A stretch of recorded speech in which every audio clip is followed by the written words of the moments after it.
A ver, ¿qué tal? ¿Cómo están todos ustedes? Tengan muy buenas. Vamos a continuar. Un minuto.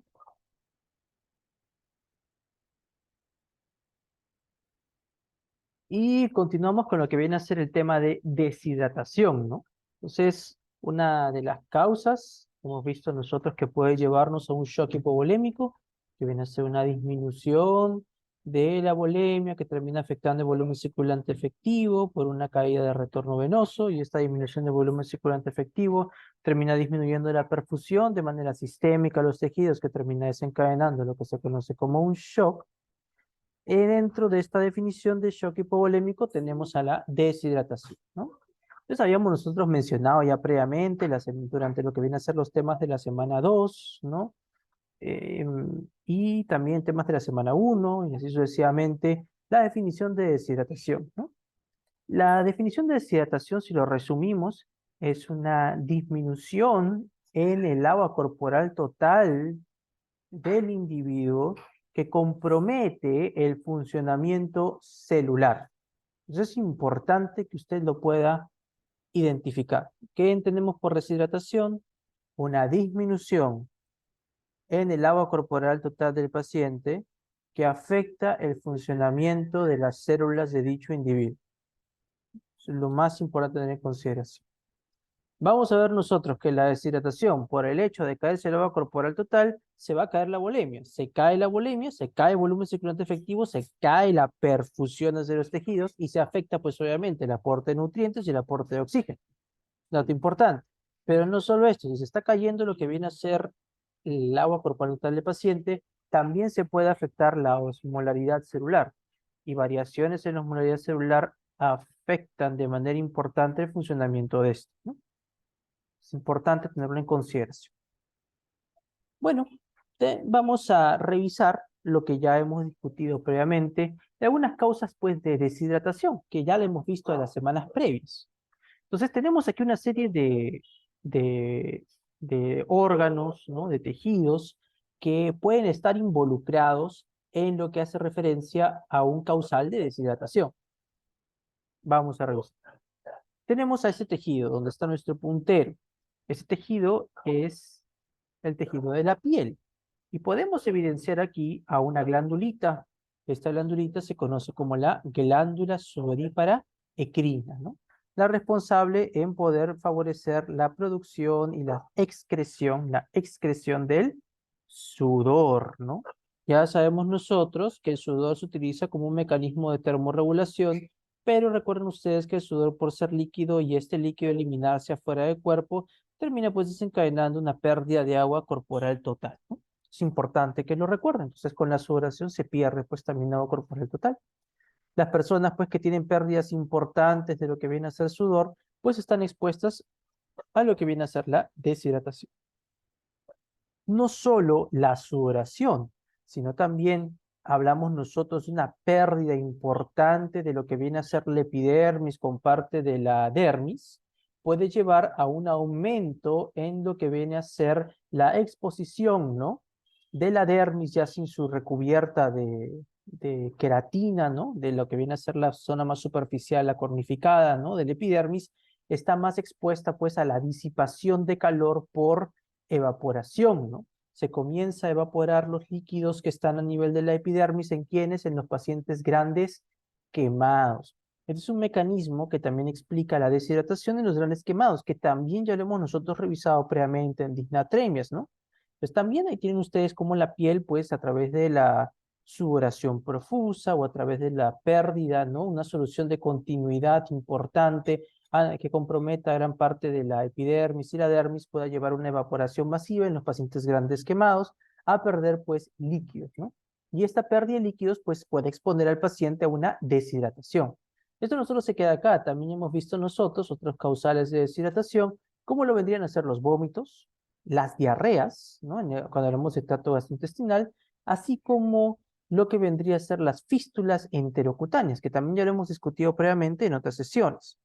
Aparte de las fístulas enterocutáneas, las iliostomías, ¿no? También las iliostomías pueden también ser causales de deshidratación. Entonces, cuando hablemos de deshidratación, tratar de identificar las pérdidas, tratar de identificar el órgano y el líquido pues que se va a perder, ¿no? Otro causal de deshidratación importante que tenemos que recordar, que también ya lo hemos visto previamente, con esto lo tocamos también en disnatremias, viene a ser el hilio, ¿no? El hilio intestinal. Aquí lo que viene a ser el tema del hilio intestinal lleva a un acúmulo importante de líquidos a nivel de la luz del tracto gastrointestinal, que no se pueden reabsorber o no se pueden absorber de manera adecuada, lo cual va a terminar llevando a un déficit en el aporte, ¿no? Esto termina desencadenando que el agua corporal del paciente disminuya, ¿no? Y obviamente lo expone a una deshidratación, ¿no? Otro causal de deshidratación importante viene a ser el de origen renal, ¿no? Tenemos nosotros ciertas patologías que ya hemos tocado también en la semana 2, ¿no? ¿Por qué motivo tanto mencionamos la semana 2? Porque recuerdan ustedes que la semana 2 está involucrada lo que viene a ser el tema del sodio, y lo que respecta al componente de volemia está intrínsecamente relacionado con el sodio, ¿no? Con la natremia. Entonces, el riñón, podemos tener patologías como la diabetes insípida, ¿no? Una patología en la cual hay un compromiso de la hormona antidiurética, ¿ya? No se olviden de ese dato. Un paciente tiene una poliuria de tipo acuosa, cuya osmolaridad es inferior a la del plasma, y pues va a llevarle al paciente a una deshidratación, ¿no? Una diabetes insípida. ¿Qué otro tipo de situación puede presentar el paciente? Puede, pues, otro causal también de deshidratación de etiología renal. Podríamos nosotros también incluir a los diuréticos. Podemos tener una deshidratación de etiología renal por los diuréticos. Los diuréticos de asa, los diuréticos que actúen a nivel del túbulo contorneado distal de la porción inicial. No son diuréticos que pueden pues predisponer a deshidratación. No solo esto, sino también los diuréticos osmóticos, como ya lo habían discutido previamente con el manitol. Esos son datos importantes. A su vez, tenemos también otra patología no muy frecuente que lo hemos discutido, que es el síndrome de cerebro perdedor de sal. Y podemos también nosotros incluir como un causal de deshidratación a la poliuria, a la poliuria asociada a las hiperglicemias, ¿no? Muy bien, entonces tenemos estos causales que pueden llevarnos a través de pérdidas de contenido gastrointestinal, a través de acúmulo con formación de terceros espacios. Un segundo.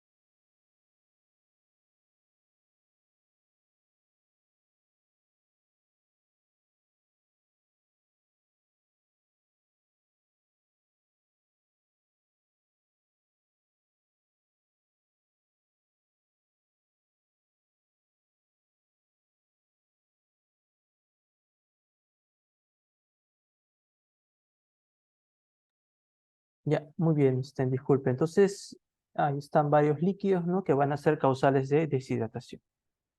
Entonces, ¿qué es lo que ocurre aquí? Pues obviamente estos líquidos no se originan de la nada, ¿no? Estos líquidos van a tener que originarse pues de otro líquido, ¿no?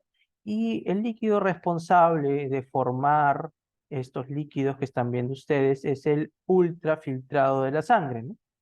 Para poder mediar las secreciones que se van a ver en las diarreas, para mediar el acúmulo de líquido a nivel del tracto gastrointestinal, para poder formar el sudor, para poder formar la orina, ¿no?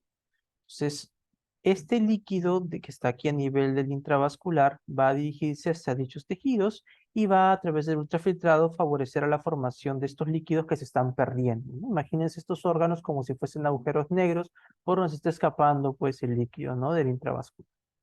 Bueno, hay una pérdida de líquido intravascular a través de estos órganos que son los que van a estar perdiendo y van a llevarnos a la deshidratación.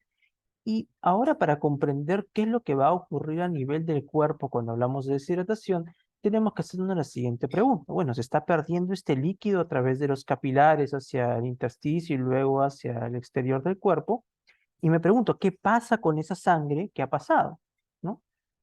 ¿Qué es lo que ocurre?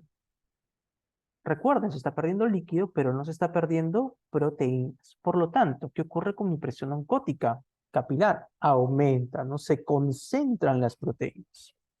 Entonces, la sangre que ya pasó por dicho órgano que está perdiendo el líquido, tiene un aumento en su concentración de proteínas que le lleva un aumento en la presión oncótica capilar.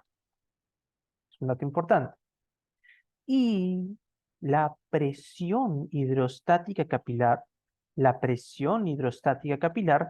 va a encontrarse disminuida. ¿Por qué motivo? Porque se está perdiendo una mayor cantidad de líquido del intravascular hacia dicho órgano. Entonces se cae la presión hidrostática capilar.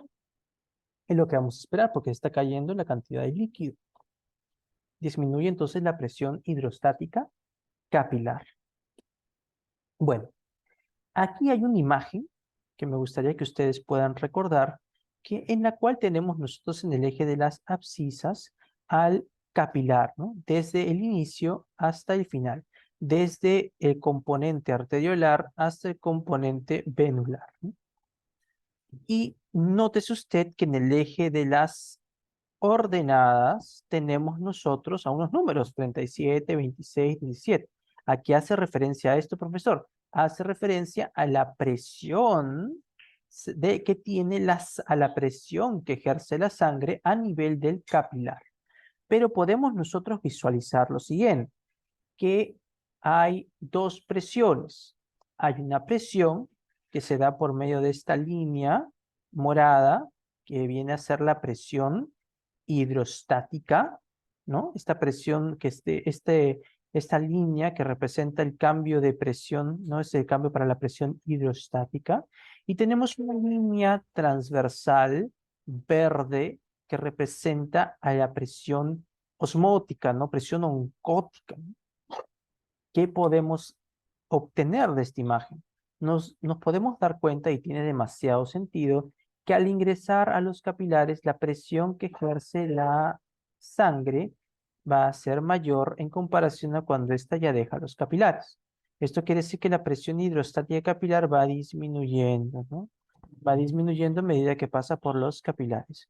Y nótese cómo la presión oncótica más bien está sin cambios. La presión oncótica se encuentra sin cambios, ¿no? Ahí tienen ustedes estas dos presiones.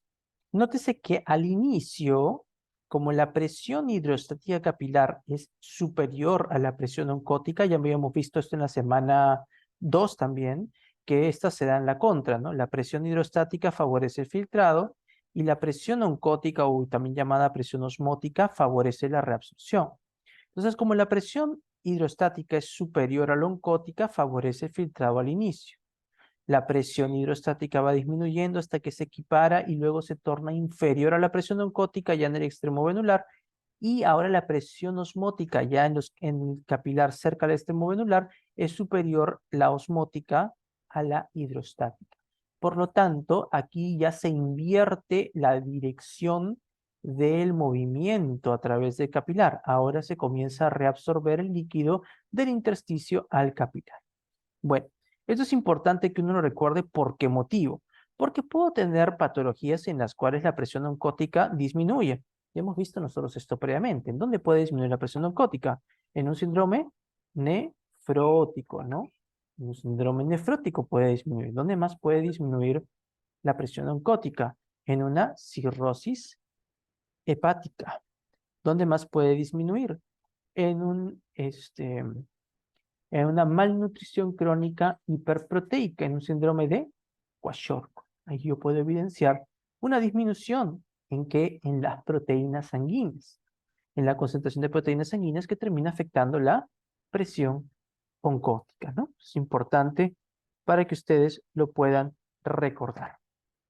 Puedo también tener situaciones en las cuales mi presión hidrostática aumente. Ya hemos visto nosotros esto, en donde se presentaba pues a nivel pulmonar cuando hablamos de una insuficiencia cardíaca. Hayamos discutido que cuando teníamos una insuficiencia cardíaca congestiva izquierda, aumentaba la presión hidrostática capilar a nivel de los pulmones. Esto podía llevarnos a un edema pulmonar. Habíamos visto también en la insuficiencia cardíaca derecha que aumenta la presión estática capilar a nivel sistémico, a nivel periférico, ¿no? En las extremidades, en la cavidad peritoneal, etcétera, y llevaba también a edemas, ¿no? Entonces, esta imagen nos ayuda a comprender, ¿no? ¿Qué es lo que estaría ocurriendo? ¿No? Se aumenta pues la presión hidrostática, este momento de ultrafiltración aumenta más.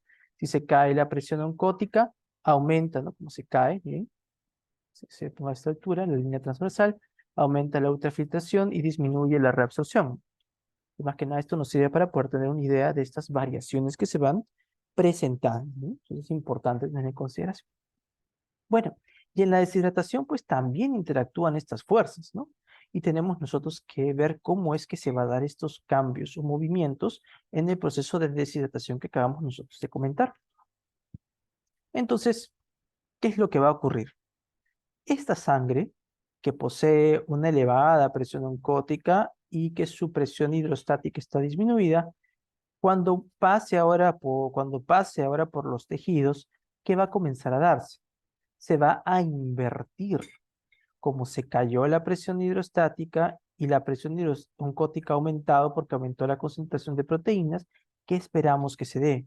Que el líquido, en vez de pasar del intravascular hacia el intersticio, se invierta. Pasa ahora del intersticio hacia el intravascular.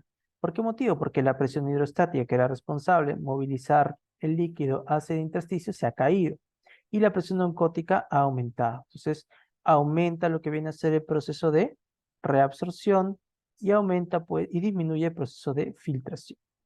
Esto se va a comenzar a dar en el paciente que presenta la deshidratación a nivel sistémico, comprometiendo pues lo que viene a ser los tejidos a nivel sistémico, incluyendo también la dermis. Y es por ese motivo que los pacientes ya deshidratados, que están en una deshidratación moderada, como tirando para severa, pues por eso es que uno los ve casi siempre como chupados, ¿no? Ahí en los animes, ¿no? Cuando salen esos animes así de harén, ¿no? Ya saben, pues, ¿no? Porque sale todo chupado el personaje, ¿no? En el anime tipo harem, ¿no? Porque ha perdido una gran cantidad de líquido, ¿no? Y ese líquido, si bien, digamos, lo ha perdido por el riñón, lo ha perdido por el tracto intestinal, ¿no? Etcétera, la sangre está pasando altamente concentrada y está mediando, pues, a través de un proceso de ósmosis, se está chupándole todo el líquido al intersticio de los tejidos a nivel sistémico, ¿no? Es por eso que la piel se ve chupada, ¿no? En el proceso de deshidratación. Es por eso que las mucosas en el paciente que tiene deshidratación se evidencian secas, ¿no? La boca está seca, ¿no? Los ojos también los puede uno ver secos, no hay lágrimas, ¿no? ¿Por qué motivo? Porque el cuerpo está tratando de chupar, de succionar la mayor cantidad de líquido que puede del intersticio de sus tejidos hacia el intravascular para poder mantener la perfusión de la sangre. Bueno, entonces eso es lo que se busca, ¿no? Como una forma compensatoria, ¿no? Recuperar el líquido del intravascular a expensas del intersticio, ¿no? Y se genera pues una deshidratación tisular, ¿no? Ok, entonces, esto ya lo hemos discutido, ¿no? Hay una pérdida de líquido del cuerpo, ¿no? Que están los causales. Esa pérdida de líquido del cuerpo está llevando a que disminuya el líquido a nivel del intravascular. El intravascular, la concentración de sus proteínas va a aumentar, ¿no? Porque está perdiendo ultrafiltrado, no se está perdiendo albúmina ni otras proteínas. Esto va a llevar a que cuando la sangre circule a través de otros tejidos, como su concentración de proteína está elevada, comience a movilizar líquido del intersticio hacia el intravascular, llevando a la deshidratación tisular.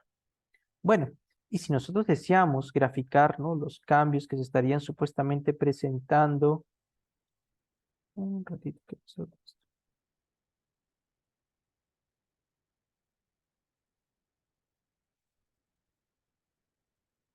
Ahí está, los cambios que se estarían presentando en nuestro paciente.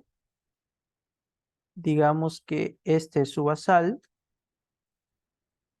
de presión oncótica y este es su basal de presión hidrostática capilar. Lo que estoy trazando aquí como espigas es todo el área de filtrado, ¿no? De ultrafiltrado que va del intravascular hacia el intersticio. Y lo que estoy ahorita trazando aquí con espigas viene a ser el área de reabsorción, ¿no? Esto es lo que podemos evidenciar en este paciente.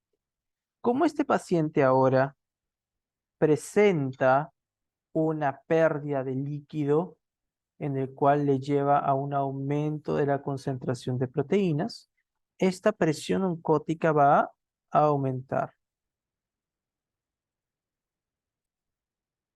Ahí está. ¿Qué cosa estoy evidenciando ahora? Estoy evidenciando, profesor, lo siguiente. Nótese, chicos, cómo la filtración ha disminuido. Y nótese más bien ahora cómo la reabsorción de líquidos del intersticio hacia el intravascular ha aumentado, ¿no? Pero esto no solo se queda acá. ¿Por qué motivo?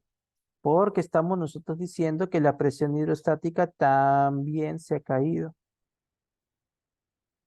Estamos nosotros diciendo que la presión hidrostática también se ha caído. Y como se ha caído la presión hidrostática, esto significa que el filtrado...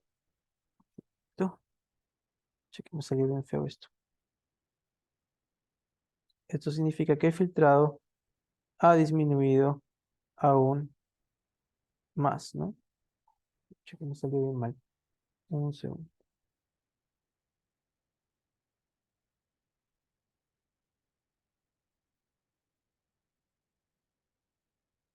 Ahí está. Como se ha caído también lo que viene a ser el tema del... Se ha caído también el tema de la presión hidrostática. Como se ha caído la presión hidrostática, esto quiere decir que el filtrado también se ha caído aún más. Entonces, ¿qué es lo que ocurre en este proceso de deshidratación?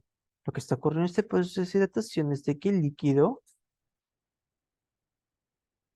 el agua del intersticio, se está movilizando hacia la luz intravascular, ¿no? Mucho más que en comparación a un paciente que no se encuentre deshidratado, ¿ya? Esto es lo que podemos evidenciar aquí. Y bueno, un ratito, ese primer apuntero, vamos a evidenciar los cambios que se van a dar en este paciente que presente deshidratación. Uno de los cambios importantes a tener en consideración en la deshidratación viene a ser una pérdida del turgor, ¿no?, de la piel, o lo van a escuchar de la turgencia de la piel. Es importante que ustedes lo recuerden porque lo van a escuchar en el hospital, ¿no? Van a decir, había una pérdida de la turgencia de la piel del paciente. ¿Qué será esa vaina, no? ¿Qué será turgencia, no? Bueno, turgencia viene a ser un sinónimo de elasticidad, ¿no? Para la piel. Entonces, tenemos nosotros que recordar la definición de elasticidad. Elasticidad, ya lo vamos a ver en RESPI, no es cuánto se puede estirar un cuerpo, ¿no? No es pensar en el chicle, no vas a estirar un montón, eso no es elasticidad. Más bien es lo opuesto a elasticidad, ¿no? La elasticidad viene a ser la capacidad que tiene un cuerpo de que al momento de ser deformado pueda regresar a su estado basal. Entonces, bueno, eso es algo normal, ¿no? Si yo le hago un peñisco a mi pielcita y luego la suelto, lo que yo voy a poder evidenciar es que esta va a regresar, ¿no? Pero hay un signo que se llama el signo del pliegue, que lo pueden ustedes evidenciar en los pacientes que presenten deshidratación. En el signo del pliegue, uno realiza el peñisco en el dorso de la mano del paciente que se encuentra deshidratado y este pliegue que se ha formado por el peñisco en el paciente se mantiene. ¿Por qué motivo? Porque el agua, al estar disminuida, hace que se reduzca la elasticidad de la piel y por eso se forma este signo del pliegue, ¿ya? No se olviden, por favor, de ese dato. Entonces, este signo del pliegue se da por una pérdida de elasticidad a nivel del tejido de la piel, porque en la deshidratación, como ya hemos visto previamente, se ha succionado, se ha chupado el agua de la piel, ¿no? Para poder enviarse al intravascular.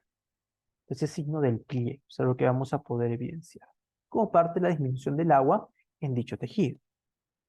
¿Qué otra cosa más? Las mucosas secas, la sangre que está pasando con una elevada presión oncótica le está chupando todo el líquido a las mucosas y por eso están así secas. Este es un dato interesante que también ya lo hemos visto nosotros previamente en la semana 2, lo hemos visto también en la semana 3, que viene a ser una disminución en la diuresis, ¿no? En la producción de orina. Profesor, ¿por qué motivo se da esto? Recuerden ustedes que en la deshidratación se está perdiendo líquido, agua corporal total, se está cayendo también la volemia y se está cayendo el volumen circulante. Y esta caída de volumen circulante efectivo termina afectando la perfusión de los órganos, incluyendo nuestro riñón. Y si disminuye la perfusión al riñón, disminuye ¿qué? La tasa de filtrado glomerular. Y si se cae la tasa de filtrado glomerular, se cae también lo que viene a ser la producción de orina. Pero no se queda solo ahí, profesor, porque se ha presentado hipoperfusión y una caída en la tasa de filtrado glomerular. Como está disminuyendo la cantidad de líquido que le llega a los segmentos más distales de la nefrona, se activa lo que viene a ser una situación que hemos visto en semana 2, semana 3, el reflejo túbulo glomerular, mediado por la mácula densa y las células glomerulares, lo cual va a terminar favoreciendo una mayor reabsorción a nivel proximal. Esto termina disminuyendo aún más la diuresis, ¿no? Entonces, es por ese motivo que estos pacientes que tienen deshidratación experimentan una disminución en la diuresis, ¿no? Esto aquí lo podemos conectar con todo lo que hemos estado viendo previamente. El paciente, hemos puesto aquí una balanza, va a tener una disminución de su peso corporal. Uno dirá, ¿por qué ocurre esto? Pues porque está perdiendo líquido por algún lugar, ¿no? Sea por las diarreas, sea por los vómitos, sea por la sudoración, etcétera. Por eso tiene una pérdida de peso, ¿no? O sea, por la poliuria. Es un marcador importante también de deshidratación, es una disminución del peso. Es más, si ustedes recuerdan, en la semana 2 se ha hablado del test de restricción hídrica, ¿no? La prueba de restricción hídrica, ¿no? La de Miller.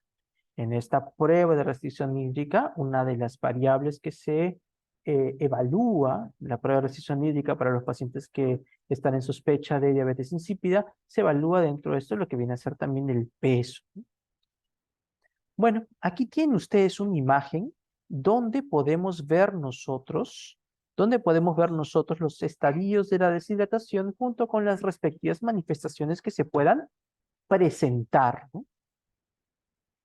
Y vamos esta de aquí ya la hemos comentado, ¿no? La diuresis, ¿no? Vean ustedes cómo va a comenzar a disminuir. Puede avanzar hasta la oliguria, que ya lo hemos visto nosotros en el componente renal, y a la anuria, ¿no?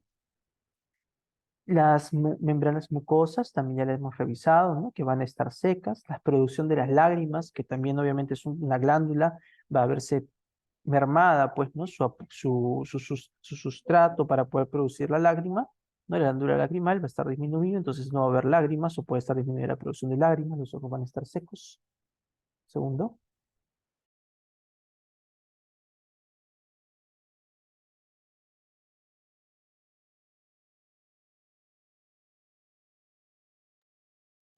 Bueno, y obviamente, recuerden ustedes, está perdiendo líquido en todo el cuerpo, ¿no?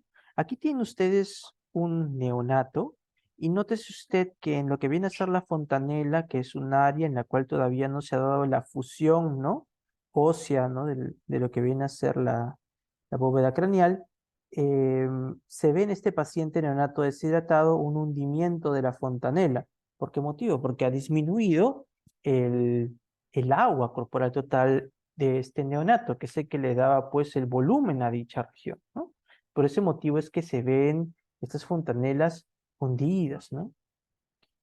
Otra cosa que también le da otro espacio en el cual el agua también le da un volumen es en la fosa orbitaria. Usted va a ver en los infantes, en los neonatos, que los ojos pueden estar hundidos en deshidrataciones moderadas para severas, ¿no? ¿Por qué motivo? Porque se está chupando todo el líquido de dicha región y por eso se hunden, ¿no? Así como ocurre con las fontanelas, ¿no? Es importante. Bueno, otra cosa que también pueden ustedes ver aquí, que nos dice a nosotros los pulsos periféricos, ¿no? Van a estar disminuidos, inclusive hasta difíciles de palpar en un paciente que tiene deshidratación. Aquí tienen ustedes una escala que van a ver ustedes semio, que viene a ser la escala para determinar la intensidad de pulso, ¿no? Y están las cruces, ¿no? Respectivas que van a ver ustedes cuando vean la historia clínica, ¿no? Dos cruces es normal, una cruz es cuando está disminuido el pulso y cero cruces, ¿no? Es cuando no hay pulso, ¿no? O no lo identifica usted. Y tenemos otro hallazgo, otro signo importante que usted debe de recordar, que viene a ser el llenado capilar, ¿no? Todos estos componentes están asociados a la deshidratación. Profesor, ¿por qué motivo? ¿Recuerda usted que cuando tiene un paciente deshidratación, está disminuyendo el agua corporal total y se cae también la volemia y el volumen circulante efectivo? Este volumen de sangre que se está movilizando está disminuido en estos pacientes. Por lo tanto, al caerse este volumen, la fuerza que va a ejercer la sangre sobre la superficie de la pared vascular va a estar disminuida. Por lo tanto, la presión va a estar disminuida. Es por ese motivo que volumen circulante efectivo y presión arterial van de la mano. Se cae el volumen circulante efectivo por la deshidratación, se cae la presión arterial. Y cuando usted toma el pulso, ¿no? Esa fuerza que usted siente es la fuerza del paso de la sangre. Y como el volumen circulante efectivo está disminuido, cuando se va perdiendo gran cantidad de volumen circulante efectivo por la deshidratación, estos pulsos van a palparse ya sea de forma débil o inclusive puede estar tan baja la volemia, el volumen circulante efectivo puede estar tan bajo que hasta no se pueden palpar, ¿no? Ya. Ese es un dato importante cuando estamos hablando nosotros de arterias. Y si hablamos nosotros de capilares, hablamos del llenado capilar, ¿no? Hablamos nosotros del llenado capilar. Importante tener en consideración. Va a ver usted que muchas veces a los pacientes, cuando se les evalúa para ver cómo está su llenado capilar, un adulto mayor que está en una neumonía por una sepsis, ¿no? O que ha tenido alguna infección que le haya llevado a un estado de shock séptico, a ver que casi siempre se están evaluando lo que vienen a ser los pulpejos de los dedos, ¿no? O los lechos unguiales. Se comprime lo que viene a ser el lecho unguial hasta que se torne pálido y se evalúa para ver cuánto es el tiempo que le toma al componente arterial en llenar el capilar del pulpejo de los dedos, ¿no? O de los lechos unguiales, ¿no? ¿Cuánto tiempo le toma? Si nos pasamos de los 2 o los 3 segundos, estaremos pues sospechando de una deshidratación que sea moderada o severa. Pero ¿por qué motivo les traigo esto? Porque esta imagen del aclaramiento y luego del enrojecimiento fisiológico, ¿no? Que están viendo ustedes aquí, es una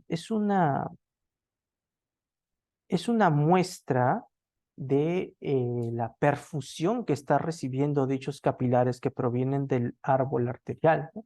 Es una muestra de la perfusión de los capilares, ¿no? Y me está informando que se están perfundiendo adecuadamente. Por eso es que en shock te van a pedir casi siempre, ¿no? Evalúa cómo está el llenado capilar. ¿Por qué motivo? Pues porque en el llenado, cuando tú evalúas el llenado capilar, estás viendo si es que efectivamente se están perfundiendo o no se está perfundiendo bien dicho capilar, ¿no? Es importante tener en consideración esto, ¿no? Llenado capilar. Entonces me informa si es que hay o no una adecuada perfusión. Y aquí les estoy dejando un link de YouTube donde van a poder ver ustedes el tema del llenado capilar. Entonces ya hemos explicado por qué motivo las membranas mucosas se ven afectadas. Hemos explicado también por qué se ve afectada la producción de las lágrimas, por qué motivo la fosa orbitaria se puede encontrar hundida, ¿no? En esos pacientes, principalmente en los infantes, por qué motivo en los neonatos la fontanela puede estar también hundida o aplanada, por qué se cae la diuresis, por qué se debilita lo que viene a ser los pulsos periféricos, por qué se prolonga el tiempo de llenado capilar. Y viene ahora este otro dato, ¿no? Que viene a ser la taquicardia, aumenta la frecuencia cardíaca. Ese es un signo que usted va a poder identificar simplemente al pues, poner el estetoscopio sobre lo que viene a ser alguno de los focos a nivel del tórax para escuchar los latidos del corazón. Profesor, ¿por qué aumenta la frecuencia cardíaca? La frecuencia cardíaca aumenta porque al caerse el retorno venoso, volumen circulante efectivo, se necesita aumentar el gasto cardíaco para poder tener una mayor cantidad de sangre en movimiento a nivel del árbol vascular.